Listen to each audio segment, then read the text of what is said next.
إن الحمد لله نحمده ونستعينه ونستغفره ونعوذ بالله من شرور أنفسنا ومن سيئات أعمالنا. من يهده الله فلا مضل له ومن يضلل فلا هادي له. وأشهد أن لا إله إلا الله وحده لا شريك له وأشهد أن محمدا عبده ورسوله. أما بعد فقد قال تعالى في قرآنه الكريم وفرقانه الحميد بعد أعوذ بالله من الشيطان الرجيم: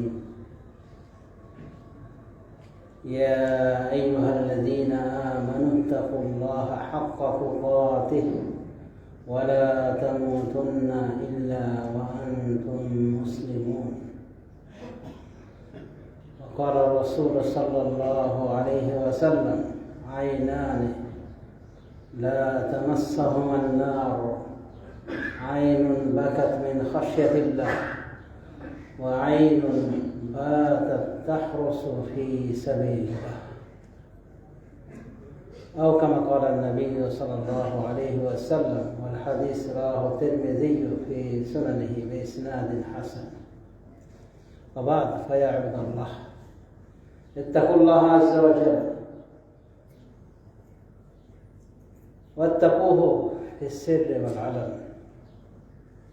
وفي كل شأن من شؤونكم وأمر من أموركم، فإن تقوى جمع كل خير والفجور والفسق جمع كل شر. وفقنا الله لتقاه والعمل بكتابه وسنة نبيه محمد صلى الله عليه وسلم. সম্মানিত সুধী, খুতবার শুরুতেই আমি নিজকে আপনাদেরকে উপদেশ দিচ্ছি যে আসুন আল্লাহকে আমরা ভয় করি, আল্লাহ ভীতি নিজেদের ভিতরে আনি। কারণ আল্লাহ রাব্বুল আমিন মুত্তাকিন ছাড়া কাউকে নাজাত দেবেন না, মুত্তাকি ছাড়া কাউকে জান্নাত দিবেন না।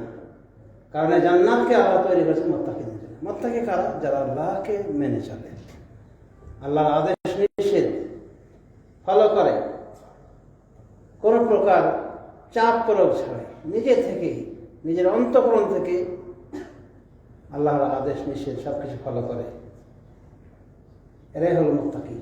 এই মুত্তাকি হওয়ার উপদেশ মহান রব্বুল আমিন পৃথিবীর শুরু থেকে শেষ পর্যন্ত সমস্ত বাণী আদমকে দিয়েছে। শুধু তাই না, একই উপদেশ যেমন ইনসানের প্রতি, জিনের প্রতি। আল্লাহ রাব্বুল আলামিন আমাদের সবাইকে মুত্তাকি হওয়ার তৌফিক দান করুন। আমাদের শুধু আল্লাহর রাস্তায় জিহাদ করা বলতে আমরা অনেক সময় মনে করি সশস্ত্র জিহাদ। এটা তো বটেই, বরং একজন মুসলিমের তার নিজের আত্মার বিরুদ্ধে জিহাদ করা, মানে মন চায় কিন্তু মনের সে চাহিদা জিনিসটা ঠিক নয়, সে সবর করলো, তার নিজের মনের বিরুদ্ধে গিয়ে সেটা সে গ্রহণ করলো না, এটাও এক প্রকার জিহাদ। জিহাদুন নফস বলা হয়। কোনোভাবে যারা মুজাহিদ, প্রত্যেক দেশে কিন্তু সশস্ত্র বাহিনী রয়েছে, তারা কিন্তু শত্রুর মোকাবেলায় যদি ধারা থাকে, দেশ রক্ষার কাজে থাকে, তারা কিন্তু সকলে মুজাহিদ নাম্বার ওয়ানে আসবে। এরপরে তাদের সহযোগী যারা, তারাও আসবে। আর আল্লাহর রাস্তায় জিহাদ করা, মুরাবাতা করা, দেশের সীমানা রক্ষার কাজে লেগে থাকা, জনগণের নিরাপত্তার কাজে লেগে থাকা অনেক সওয়াবের জিনিস। এগুলো সবকেই জিহাদের মধ্যে গণনা করা হয়েছে। এই যে আজকের একটি খুতবা, সেখানে বলা হয়েছে জিহাদ এবং আল্লাহর রাস্তায় সীমানা রক্ষা করার ফজিলত, দেশ রক্ষার ফজিলত। এদেশে যতগুলি বম পড়েছে, তামা হয়ে যাওয়ার কথা ছিল, সেটা একটা প্রতিরক্ষার মাধ্যমে কিন্তু হয়েছে, প্রতিরোধ গড়ে তোলা হয়েছে। নাহলে ওগুলো যদি পড়তে পারত, তাহলে কুয়েতের জমিনে বসবাস করা কঠিন হয়ে যেত, জীবন বিপন্ন হয়ে যেত। কিন্তু জনগণ আলহামদুলিল্লাহ এরপরও শান্তিতে আছে। হাজার কম ফুটলেও ক্ষেপণাস্ত্র ফুটলেও আসলেও প্রতিরোধ করা হয়েছে। কারা প্রতিরোধ হয়েছে? এর ফলে তো কিছু ক্ষয়ক্ষতি হয়েছে, হয়নি? সেগুলোর পিছনে দেখেন এদেশের ফায়ার সার্ভিস, ডাক্তার, ইঞ্জিনিয়ার, মানে যার যে পরিসরের দায়িত্ব তারা কিন্তু কাজ করেছে। কেন করেছে? দেশ রক্ষার ক্ষেত্রে, নাকি দেশ ছেড়ে দিবে ওভাবে? তো এগুলো জেহাদের অন্তর্ভুক্ত। আল্লাহ রেখে দিবে সব কাজে যারা থাকে, প্রত্যেক দেশে এভাবে যারা দেশ রক্ষার কাজে রয়েছে, আন্তরিক, যে তার দেশকে সেভ করতে হবে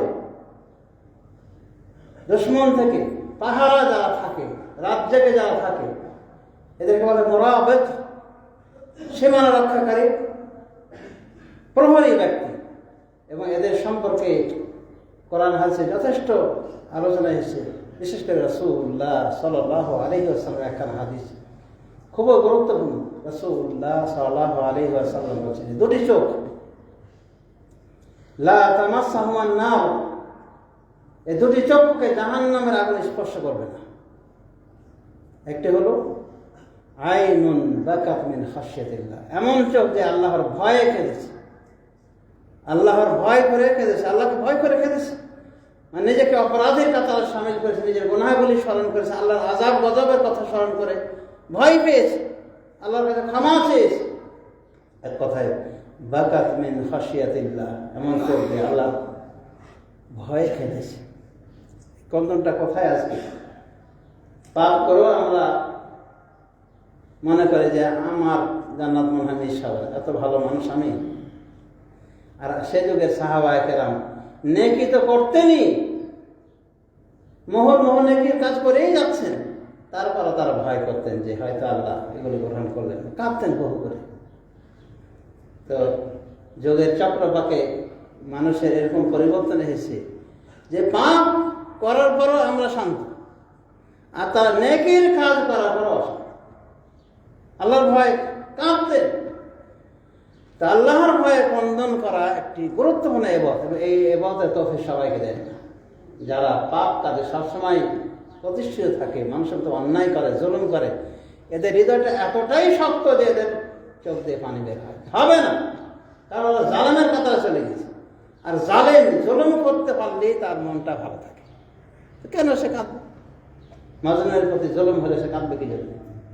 তো এই জন্য অনেক সময় পাপে মানুষের হৃদয়কে কঠিন করে দেয়। রাসূলুল্লাহ সাল্লাল্লাহু আলাইহি ওয়াসাল্লাম বলেছেন, দুটি চক্ষুকে জাহান্নামের আগুন স্পর্শ করবে না।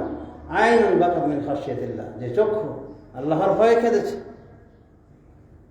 ইমাম আহমদ বিন হাম্বল বলছেন যে জাহান্নামের এত তেজতা, এত প্রখর, যে বিশাল বিশাল পাহাড়কে যদি ঢেলে দেওয়া হয় ওর ভিতরে, সাথে সাথে গলিয়ে মম করে দেবে, গলে যাবে।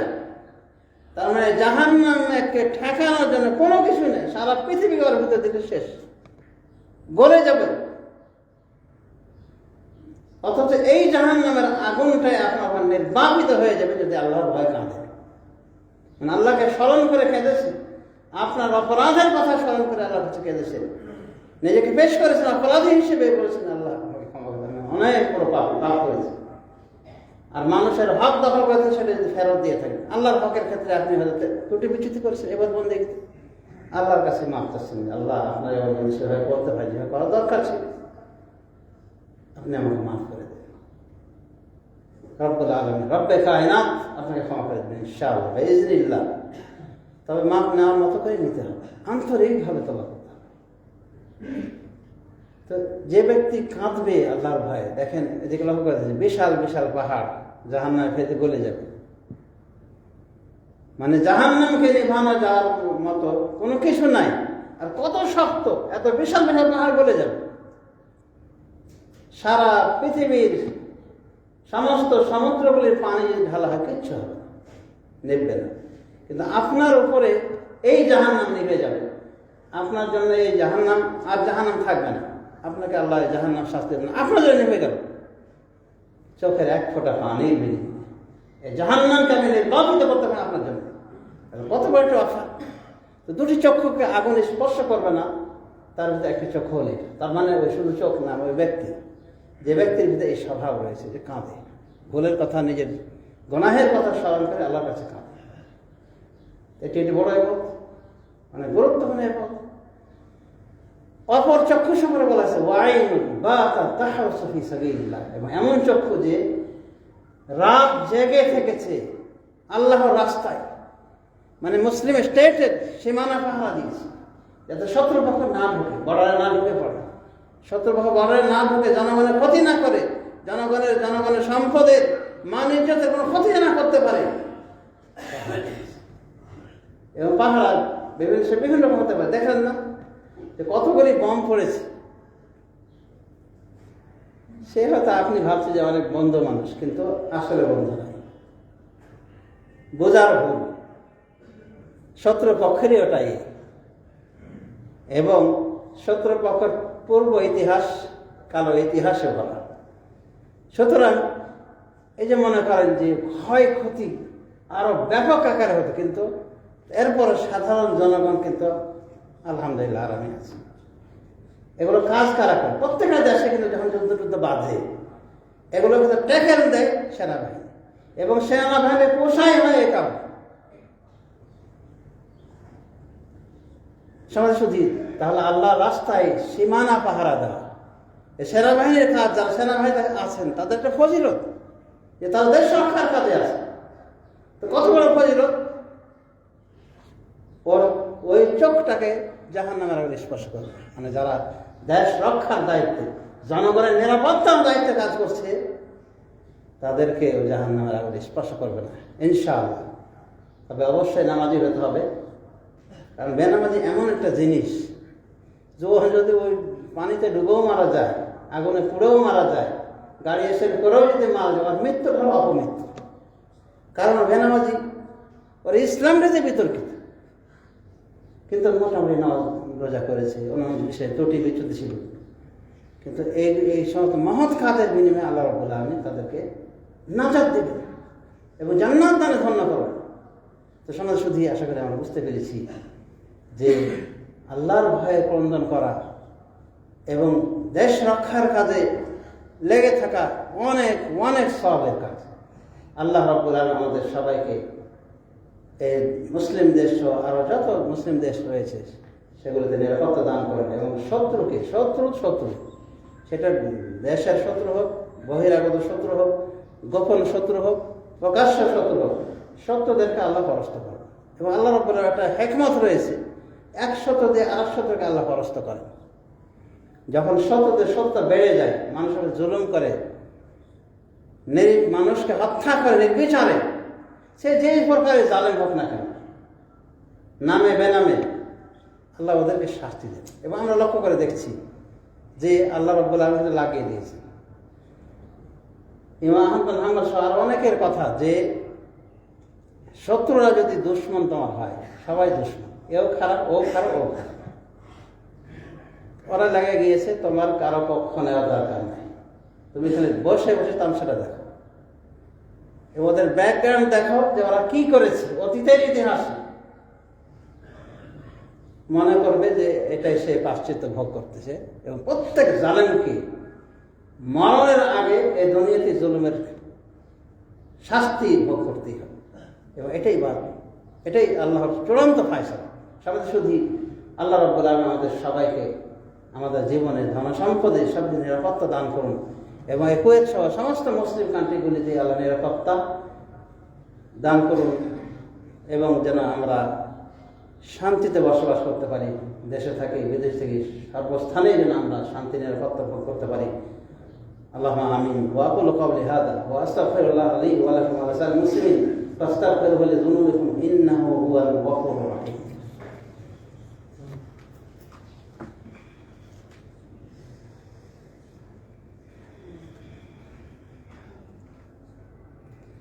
আলহামদুলিল্লাহ রাব্বিল আলামিন ওয়াল আকিবাতু লিল মুত্তাকিন ওয়ালা উদওয়ানা ইল্লা আলাল যালিমিন।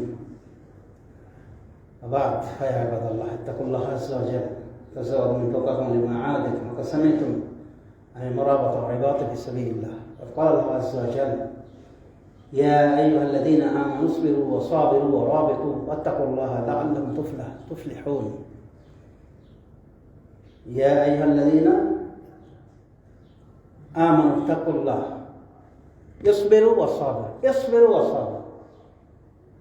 আল্লাহ বলছে সবর করো, সবরে ধৈর্য দাও, ধৈর্য ধারণের উপদেশ দাও একে অপরকে, অরাবেকু, এবং তোমরা মোরাবাতা করো, মানে আল্লাহর রাস্তায় তোমরা কি করো, পাহারা দাও। ওয়াত্তাকুল্লাহ, এবং আল্লাহকে ভয় করো, লাআল্লাকুম তুফলিহুন, তাহলে তোমরা সফল হবে। সফলতার জন্য এখানে আল্লাহ কয়েকটা কথা বলছে, ইয়া আইয়ুহাল্লাযীনা আমানু ইসবিরু, হে ইমানদারগণ তোমরা সবর করো, সাবিরু, সবরের ধৈর্যের উপদেশ দাও একে অপরকে, অরাবিতু, এবং তোমরা আল্লাহর হুদুদের পাহারা দাও। এটা ইসলামিক স্টেটের হুদুদ হতে পারে, বা যে কোনো আপনি ইবাদত বন্দেগীর ক্ষেত্রে আল্লাহর সীমানাকে রক্ষা করলে এটাও একটা মুরাবাতা ফি সাবিলিল্লাহ হয়ে যায়। আর লাস্টে কি বলছে, ওয়াত্তাকুল্লাহ, আল্লাহকে ভয় করো, লাআল্লাকুম তুফলিহুন। তাকওয়াল্লাহি আযজা ওয়া জাল্লা হিয়া ওয়াসিয়াতুল্লাহি লিল আউওয়ালিন ওয়াল আখিরিন। وفقنا الله جميعا للعمل بكتابه وسنة نبيه. اللهم اغفر لجميع المسلمين والمسلمات والمؤمنين والمؤمنات منهم الأحياء والأموات إنك سميع قريب مجيب الدعوات برحمتك يا أرحم الراحمين. اللهم رد الأمن والأمان والسلام والسلام إلى هذه البلاد الطيبة وفي سائر بلاد المسلمين. اللهم اكفي شر الأعداء من الداخل والخارج. اللهم اكفنا شرهم وشرورهم. اللهم إنا نعوذ بك من كل شر وسوء ومكروه. ربنا آتنا في الدنيا حسنة وفي الآخرة حسنة وقنا عذاب النار. وصلى الله على نبينا محمد وعلى آله وصحبه أجمعين. وقم لصلاة الله. الله أكبر الله أكبر، أشهد أن لا إله إلا الله، أشهد أن محمدا رسول الله. حي على الصلاة حي على الفلاح، قد قامت الصلاة قد قامت الصلاة.